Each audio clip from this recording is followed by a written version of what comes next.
rahimakumullah. Patut bersyukur kepada Allah Azza wa Jalla. Sesungguhnya kita dimampukan untuk bisa mengikuti kesenangan daripada guru kita. Dimanapun kita berada, senantiasa hendaknya bersyukur atas limpahan yang Allah berikan kepada kita. Berupa ilmu, berupa amal, dan semua kesempatan-kesempatan yang Allah berikan. Dalam kitab Tanbihul Ghafilin, Syekh Abu Laid As-Samarqand dari Salim Abu Ja'di, beliau berkata, Nabi Isa dalam nasihatnya, jangan kau simpan makanan esok hari, karena esok hari ada rezeki tertentu. Cobalah perhatikan, semut siapa pemberi rezekinya? Jika kau katakan semut perutnya kecil, lalu lihatlah burung. Ia bersayap, dan perhatikan pula hewan-hewan berbadan besar dan gemuk. Kalau kita perhatikan seperti ini, hendaknya semua umat manusia jangan berpikir untuk yang akan datang, tapi syukuri apa yang sudah diberikan terlebih dahulu. Kalau kita sudah bersyukur atas pemberian Allah yang sudah sampai ke dalam diri kita, maka itulah orang-orang yang berpikir, orang-orang yang tawakal, orang-orang yang berserah diri. Abu Mijlad berkata, Sayyidina Umar mengatakan, aku tidak peduli tentang keadaanku suatu pagi, bergembira atau susah, karena aku tidak tahu persis mana yang lebih baik bagiku, senang ataukah susah. Ini menandakan Abah sering berbicara kepada kita. Di dia kia ayeuna. Di sini begini adanya. Dimanapun kita senang, di sini senang, dimanapun kita mendapatkan kesenangan. Tapi kesenangan itu yang Abah katakan, jangan lupa semuanya bertawakal kepada Allah. Tawakal kita sudah ada ilmunya yang Allah berikan ke dalam dada kita semua. Maka baginda Nabi Muhammad SAW mengatakan, setiap perintah dan larangan dari Allah sudah kusampaikan kepada kalian. Ingatlah bahwa malaikat Jibril telah membisikkan dalam perasaan hatiku bahwa satu jiwa pun tidak akan mati hingga habis rezeki yang ditentukannya. Maka siapa merasa terlambat sesuatu padanya, hendaklah menuntut dengan cara baik. Karena kamu tidak mungkin apa yang ada pada Allah dengan sesuatu yang lebih baik daripada berbuat taat kepadanya. Di sini menandakan bahwasannya Allah telah memberikan rezeki kita sampai habis daripada nafas kita di dunia ini. Contoh yang pasti, kita melihat mubalik Ustadz Yahya Walodi. Rezekinya Allah berikan di kala khutbah kedua di hari Jumat di tanggal 10 Zulhijjah. Itu rezeki. Banyak orang Allah berikan rezeki, tapi berbeda-beda rezekinya. Rezeki dalam kehidupannya. Dan bersyukur kita setiap helaan napas kita diperintahkan oleh Allah melalui guru agung kita, dimanapun kita bersyukur dengan cara apa? Mengingat namanya. Bersyukur dengan namanya. Dan selalu dimanakan Ismu Jalil itu senantiasa ada dalam diri kita. Maka Ibnu Abbas dari Rasul mengatakan, orang yang menghendaki jadi manusia terkuat, berserahlah dirilah kepada Allah. Dan yang menghendaki jadi manusia yang paling mulia, bertakwalah kepadanya. Dan yang menghendaki jadi paling kaya, mantapkanlah atas jaminan Allah melebihi kekayaan yang telah dipegangnya, harta yang telah ada. Ini adalah suatu perjalanan. Bukan kita merasa kuat dalam artian kuat badan saja, tapi kuat dengan keyakinan kita, kuat dengan keistiqomahan kita, kuat dalam apapun yang kita pegang. Saya sering mengatakan, kata waro itu adalah waw, ro, dan ain. Waro itu artinya mengepal, memegang apapun yang telah Allah berikan kepada kita. Maka pegangan itu jangan sampai terlepas. Pegangan kepalan itu jangan sampai terbuka. Karena pegangan atau kepalan itu membuat kita menjaga amanah-amanah Allah. Menjaga amanah-amanah daripada orang-orang yang senantiasa disukai oleh Allah. Seperti amanah yang Allah berikan kepada guru agung kita dan disampaikan kepada kita. Itu harus kita pegang. Kita harus betul-betul bisa meneliti apapun yang diberikan oleh Allah. Dengan cara apa? Kita semua sudah diberikan. Bagaimana di bulan Zulqa'dah, huruf zal pertama adalah zauk, rasa. Bagaimana rasa itu berkesinambungan dalam diri kita.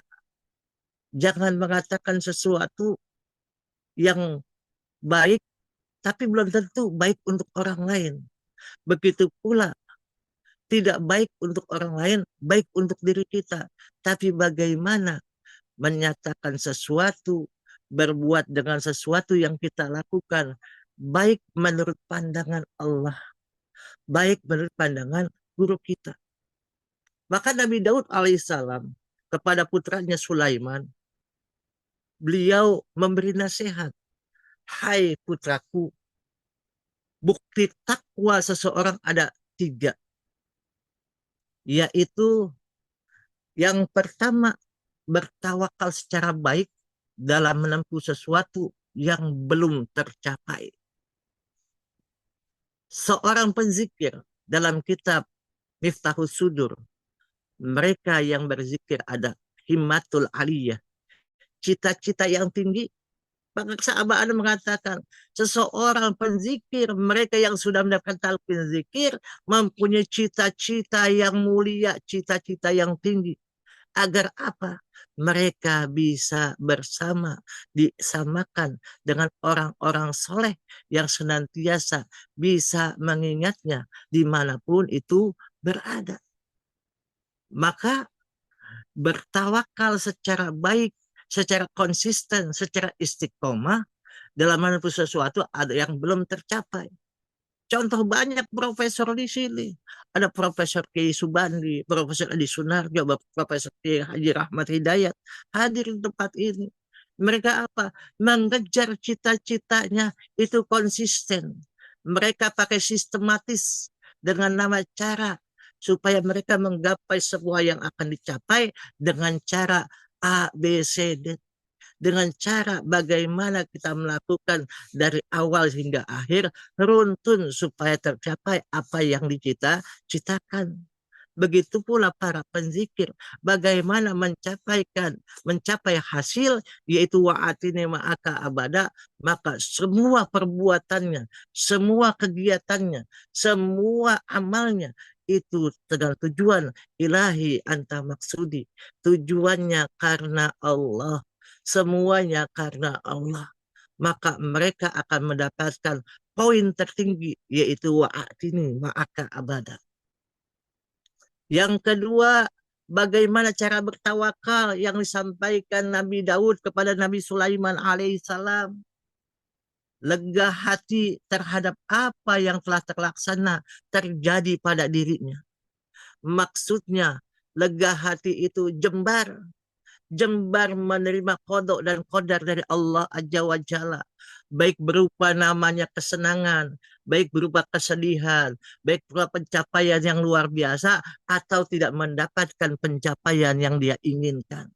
Dia menerima dengan senang hati, menerima dengan ridha apa yang Allah berikan. Inilah yang dikatakan takwa menurut Nabi Daud alaihissalam. Dan yang ketiga, sobar dengan lepasnya sesuatu yang telah diraih, dipegang oleh tangannya. Kadang-kadang kita melihat sesuatu, kita sudah pikir itu akan didapatkan oleh kita, akan dicapai oleh kita. Ternyata Allah tidak mengkehendaki terlepas daripada ridha Allah jatuh kepada kita. Maka kita harus namanya menerima. Itulah Allah berikan kepada kita. Mungkin dengan kita menerima sesuatu yang telah diraih, tetapi tidak baik berpandangan Allah untuk orang-orang muslim, untuk orang-orang mukmin, orang-orang muslim, maka mereka itu tidak diberikan oleh Allah, tapi ditunda oleh Allah. Bangsa Abbas sering mengatakan, bila kita berdoa, kita jangan pakai mudah-mudahan. Maksudnya, semua doa itu Allah terima. Seperti firman Allah, ud'uni astajib lakum. Berdoalah, maka aku kabulkan. Maka proses doa itu, proses namanya niatan kita semua, pasti Allah ijabah, pasti Allah berikan. Cuman tinggal tunggu waktunya saja Allah akan berikan kepada kita. Begitu pula kita. Bagaimana supaya tidak terguncang hati kita, terguncang pikiran kita. Maka Abah mengatakan, banyak ingat kepada Allah, berzikir kepada Allah sebanyak-banyaknya. Zikir jahar, gendor hati kita. Supaya apa? Jangan sampai hati kita diliputi rasa was-was. Jangan sampai hati kita diliputi rasa tidak senang. Jangan sampai hati kita mendapatkan sifat-sifat hasad, sifat-sifat yang senantiasa namimah mengadu domba. Tapi sifat-sifat itu kita hancurkan kembali kepada sifat robaniyah, kembali sifat-sifat kepada sifat-sifat ketuhanan. Syekh Abu Mu'ti Balighi berkata kepada Syekh Hatim Al-Assom, betulkah engkau berjalan di hutan tanpa bekal, semata hanya bertawakal? Maka jawab Syekh Hatim Al-Assom, tidak, aku berpergian jauh pasti berbekal. Lalu apa bekalnya? Maka beliau menjawab, 4 perkara bekalku. Yaitu pertama, aku yakin bahwa dunia seisinya adalah milik Allah Subhanahu wa Ta'ala. Maka kita yakin. Karena apa? Kita makhluk Allah. Kita punya Allah. Dimanapun kita berjalan, ini bumi Allah. Allah akan mencukupi kebutuhan makhluknya. Maka bahwa Abu Hatim Al-Assom mengatakan, saya percaya dan yakin dunia seisinya adalah milik Allah Subhanahu wa Ta'ala. Tidak mungkin Allah menelantarkan hambanya. Pasti diberikan kecukupan oleh Allah Subhanahu wa Ta'ala. Yang kedua, semua makhluk adalah hambanya. Semua makhluk ciptaan Allah adalah hambanya. Bagaimana kita sebagai hamba mengabdi kepada abid yang diibadahi, menjadi hamba yang senantiasa berserah kepadanya, maka semua makhluk adalah hambanya, baik manusia, baik jin, dan semua makhluk-makhluk yang diciptakan oleh Allah. Mereka sesungguhnya, mereka bertasbih, bertakbir, bertahmid, dan bertahlil. Dan yang ketiga adalah segala usaha atau pekerjaannya adalah semata hanya faktor penyebab saja. Sedangkan rezeki di tangan Tuhan. Maka di sini dikatakan, kita ada asbab saja turun ke dunia ini. Kalau dalam bahasanya, kita sedang berkelana. Berkelana itu kita berteduh di kala kehujanan atau kepanasan. Kita berjalan kembali dalam keadaan sesuatu yang terang. Kita ini berusaha di dunia ini. Dunia majro'atul akhirah. Dunia itu tempat ladang. Kita beramal untuk menuju ke akhirat. Maka ladang ini di dunia ini hanyalah sementara Allah berikan supaya apa? Apakah engkau betul-betul beribadah kepada Allah? Betulkah engkau sebagai makhluk Allah? Betulkah engkau sebagai hamba Allah?